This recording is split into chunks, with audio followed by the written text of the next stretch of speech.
Amen po. So magandang gabi po sa ating lahat. Papuri po sa Panginoon na tayo po ay magkakasamang muli sa platform na ito para po patuloy na pag-aralan ng salita ng Panginoon.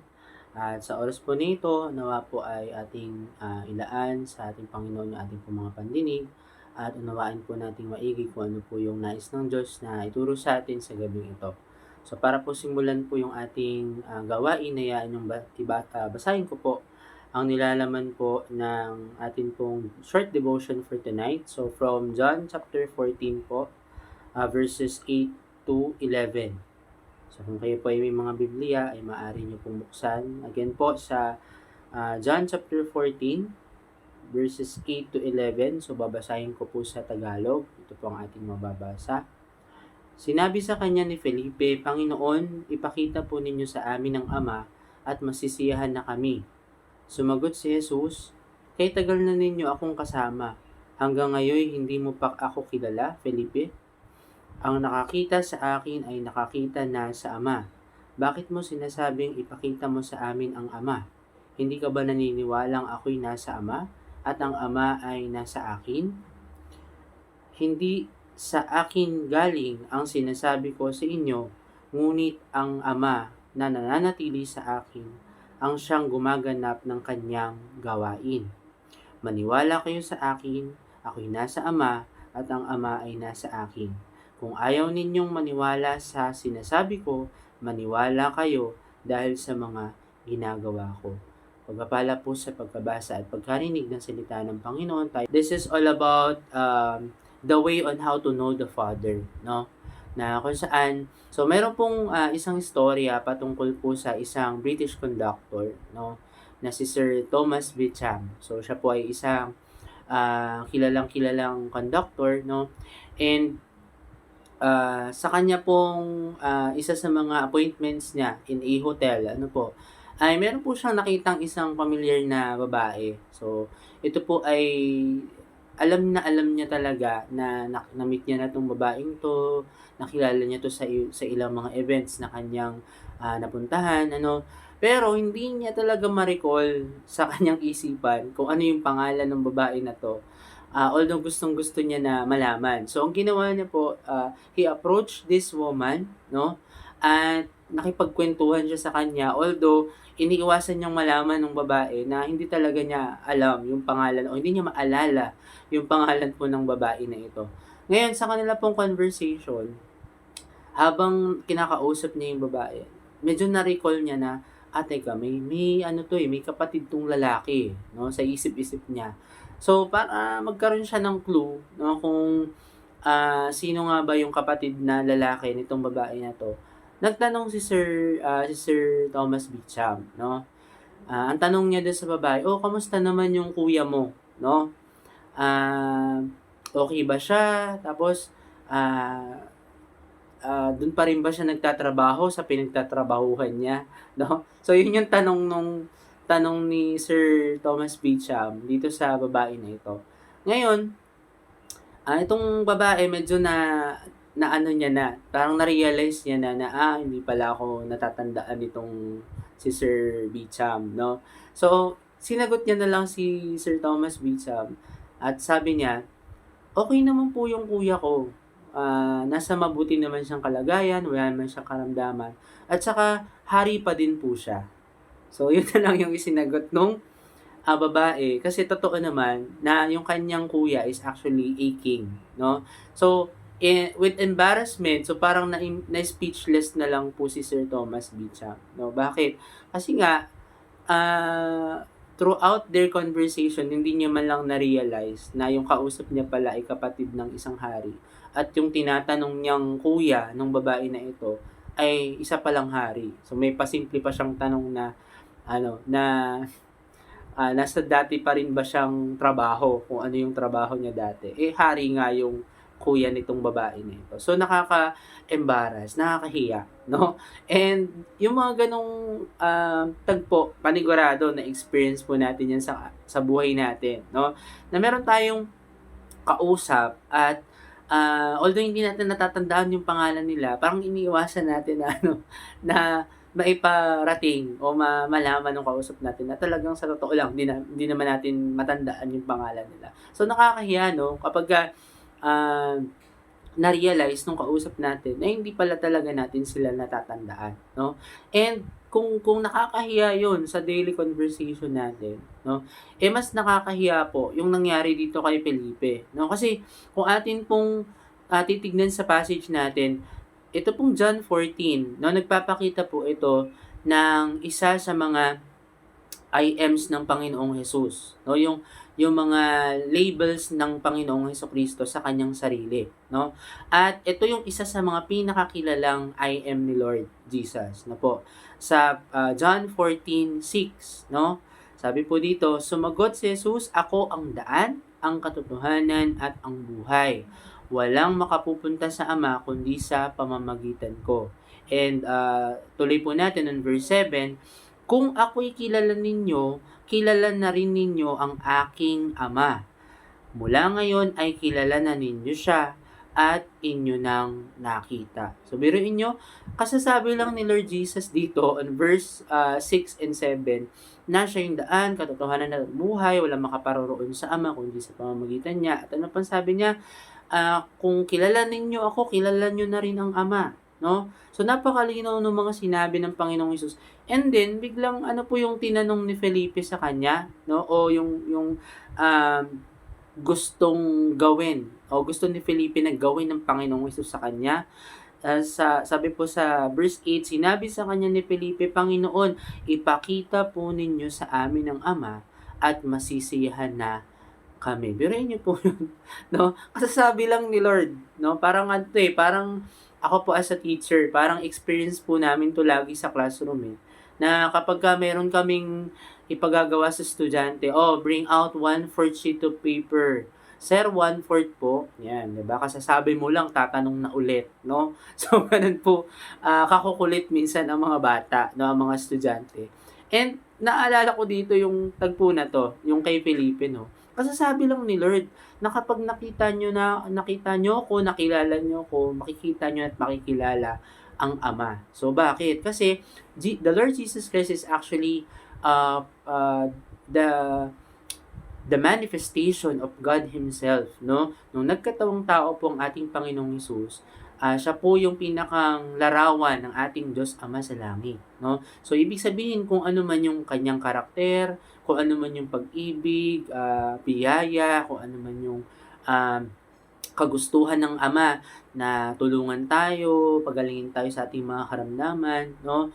At iahon tayo sa ating mga kinasasadlakan, no? Nung nabuhay ang Panginoong Hesus bilang tao dito sa daigdig, ipinakita niya kung ano yung nais ng Diyos Ama para sa bawat isa, para sa mga tao, no? Especially that the Lord Jesus Christ was able to minister to different kinds of people during His time, no?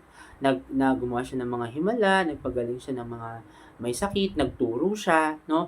Those are the very things that God the Father Himself wants to do to us as His creation, no? Na iparamdam sa atin ng ating Diyos Ama na hindi siya malayo or hindi siya malayo sa atin bilang kanyang mga nilalang. And by the life of the Lord Jesus bilang ang Panginoong Hesus ay Diyos na nagkatawang tao, no? Ay nandun yung pagpaparamdam sa atin ng Diyos Ama na kung sino nga ba siya para sa atin, no, sa pamamagitan ng ating Panginoong Hesukristo, no? At kaya ganun na lang yung tanong dito o pagtataka ng Panginoong Hesus nung sabihin yun ni Felipe. Kaya nga sabi ni Lord on verse 9, sumagot si Jesus, kay tagal na ninyo akong kasama, hanggang ngayon hindi mo pa ako kilala, Felipe? Ang nakakita sa akin ay nakakita na sa Ama. Bakit mo sinasabing ipakita mo sa amin ang Ama? So, yun, si Lord, no? Napakatagal na kasama nila si Lord Jesus, no? Nagbi-ministry sila kasama siya. Nakita nila lahat ng mga himala niya, no? At kung ano man kung paano siya makitungo sa mga tao, nakita nila lahat yon, no? At sinabi na ng Panginoong Hesus sa kanila, kung nakita nyo na ako, nakita nyo na ang Ama, no? at kung ano man yung na-experience nyo mula sa akin na ipinakita ko sa inyo, yun din yung Ama, yung larawan ng Ama, no?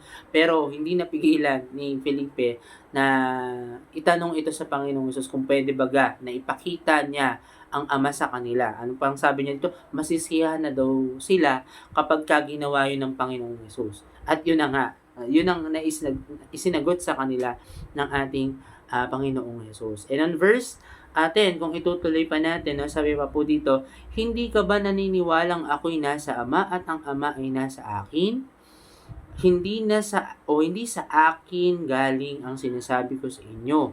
Ngunit ang Ama na nananatili sa akin ang siyang gumaganap ng kanyang gawain. So, ibig sabihin, everything that Jesus did nung siya ay nabubuhay pa dito sa lupa, lahat ng yun actually ay dahil sa yun talaga yung nais ng Diyos Ama na ipakita niya bilang larawan niya dito sa lupa, no? So ibig sabihin, siya din naman yung gumaganap o gumagampan ng mga bagay na yon sa pamamagitan lamang ng ating Panginoong Hesukristo, no? God the Father only wants the Lord Jesus Christ to be the manifestation of Himself here on earth. So therefore, kung nais natin na kilalanin kung sino ang Diyos Ama sa ating pong mga buhay, huwag na tayong lumayo, no? The way for us to know the Father Himself is by knowing the Lord Jesus Christ in our lives. Ano po? Kaya nga kami bilang mga pastor, no, bilang mga lingkod ng Panginoon, we always say and we always teach na uh, saliksikin natin palagi ang salita ng ating Panginoong Hesus. Kilalanin natin ang Panginoong Hesus sa kanyang mga salita. Bakit? Kasi by knowing the Lord Jesus Christ more is knowing God the Father Himself more. No? Kung kinikilala po natin ang ating Panginoong Hesukristo ng mas lalo pang higit sa buhay natin, ibig sabihin nun, mas lalo nating nakikilala din ang ating Diyos Ama sa atin pong mga buhay. No? Hindi na natin kailangan lumayo. No? Kung kinikilala na natin si Lord, we do our devotions, we always pray to Him, we always have our daily conversations with the Lord Jesus Christ in our lives. That is also the way of knowing the Father Himself. No? If we want to be closer to God the Father, all we need to do is to get closer to the Lord Jesus Christ sa pamamagitan ng kanyang mga salita. No? So, ganun lang kasimple, mga kapatid. No? At kung tayo man minsan, mga kapatid, dumarating po tayo sa punto ng buhay natin na even the very words of God, we tend to doubt, no, the promises of the Lord. Dumarating tayo sa panghihina, dumarating tayo sa punto ng kahinaan sa ating mga pananampalataya, and sometimes even the word of God, we doubt it, no, in our lives. And hindi naman maiwasan yun sa dami po ng mga temptation sa paligid natin, sa dami ng mga magi-impluwensya sa atin, sa dami ng mga bagay sa mundo na maaring humatak sa atin papalayo sa Panginoon, kung minsan or madalas sa buhay natin, nararanasan natin yung nanghihina tayo sa pagkilala at sa pananampalataya natin sa mga salita ng Diyos at sa ating Panginoon din mismo. So, anong sabi ng Panginoon dito? Kung hindi man tayo maniwala sa kanyang mga sinasabi, ay maniwala na lang daw tayo sa kanyang mga ginawa. Sabi po sa verse 11, no? Maniwala kayo sa akin. Ako'y nasa Ama at ang Ama ay nasa akin. Kung ayaw ninyong maniwala sa sinasabi ko, maniwala kayo dahil sa mga ginagawa ko. So, yun po yung sinabi ng Panginoong Hesus mismo, no? Na sa mga disciples niya, kung hindi man sila maniwala, no, sa mga sinabi ng Panginoong Hesus na ako talaga ay iisa, no, sa Ama. Ako at ang Ama, iisa kami, no? So, ibig sabihin, kung anong nakikita nyo sa akin ngayon, kung ano yung karakter, kung ano yung kakayanan, kung ano yung klase ng pag-ibig, pagtanggap sa mga tao, kung anong klase ng paglilingkod yung ginagawa ko ngayon sa mga tao, yun din yung nais ipakita ng Ama sa inyo, no? Na hindi niya maipakita directly kasi nga ang Diyos Ama ay hindi naman siya nakikita, no?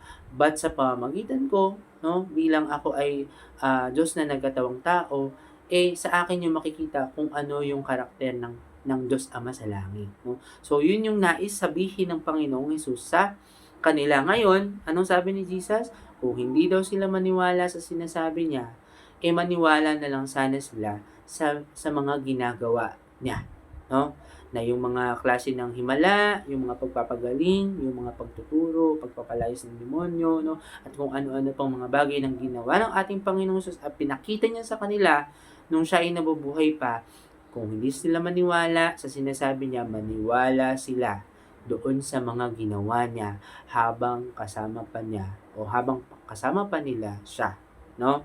So, yun ang magpapatunay na talagang siya at ang Ama ay iisa, no? So, yun na lamang ang paniwalaan nila. At ako po mga kapatid, I know and I'm sure, no, na sa buhay natin, dumarating man tayo doon nga sa mga panghihina at uh, sa pagda-doubt, no, sa mga salita ng Panginoon sa ating buhay. Ito hindi natin maitatanggi. Ano yon? Na ang Panginoong Hesus, simula't simula pa nung kilalanin natin siya bilang Diyos at tagapagligtas natin sa ating mga buhay, ay marami na siyang mga bagay na ginawa sa ating buhay. No? Kaya dumating man sa punto na mag-doubt tayo sa Lord, dumating man sa punto na pinanghihinaan tayo sa pananampalataya natin sa ating Panginoong Hesus, let us remember all the things that He has already done for us simula pa nung kumilala tayo sa Kanya, no? Dumating man sa point na nagdadoubt tayo sa mga sinasabi ng Lord sa Kanyang mga salita. Pero yung mga bagay na ginawa niya sa buhay natin, no, hindi natin yun maitatanggi. No? And let us keep on holding on to those things that He has done, that He has already done for us. No? Kasi yung mga bagay na yun, hindi na natin yun may aalis. Tunay na may ginawa ang Panginoon at pinatutunayan niya na siya, ang Panginoong Hesus at ang ating Diyos Ama sa langit ay talaga namang iisa. No? So, in order for us to know God the Father in our lives, we only have to know the Lord Jesus Christ. At ang tanong sa atin, bakit nga ba kailangan natin na mas kilalanin ang ating Diyos Ama sa langit? No? Kasi 'di ba, sabi po sa kanta ni Carrie Joby, no? The more I seek you, the more I find you. And the more I find you, the more I love you. No? So, ibig sabihin po mga kapatid, kung mas lalo nating kinikilala ang ating Panginoong Hesukristo sa pamamagitan ng kanyang mga salita at sa mga bagay na patuloy na ginagawa niya sa ating buhay, mas nakikilala natin ang Ama.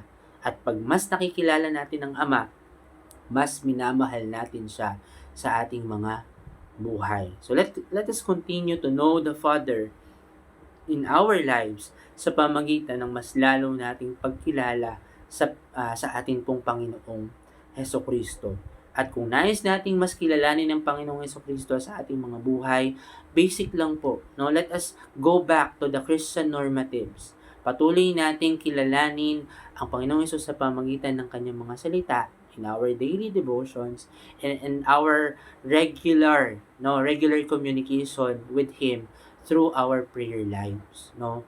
Doon po natin mas makikilala ang ating Panginoong Hesukristo. At nawa po, wag nating wag nating isawalang bahala lamang, ano po, yung palagian natin na pagde-devotion sa ating mga pananalangin, lalo na sa panahon natin ngayon mga kapatid.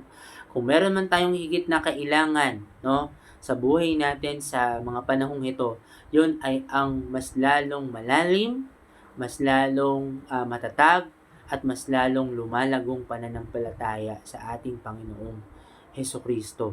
Kasi with all the things that are happening around us right now, no, ito po yung pinakang kailangan natin ngayon, no?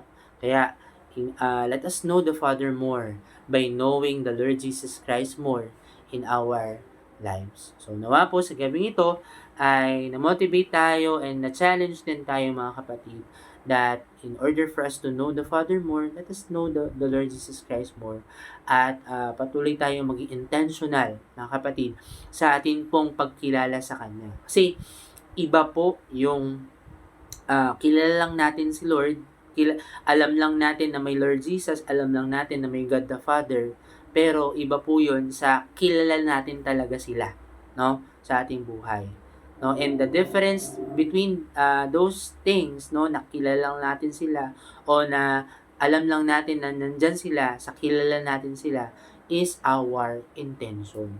Gaano natin o gaano tayo ka-intentional na kilalanin talaga ang Panginoong Hesus at ang ating Diyos Ama sa langit, 'no?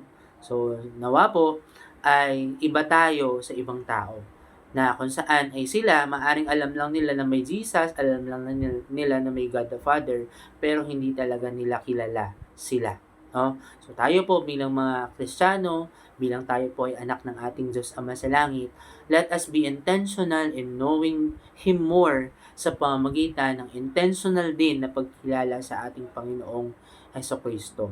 Yes, kinakailangan ng efforts, yes, kinakailangan ng time, 'no? Pero sulit naman, 'no, kung ating makilala ang ating Panginoong Hesus ng lalo pang higit sa buhay natin, kasi in that way, we will be knowing our God the Father more in our lives. Kaya po nawa, yun yung gawin talaga natin sa ating pong mga buhay. So, yan po yung mensahe natin po sa gabing ito, sa ating po maikling devotions.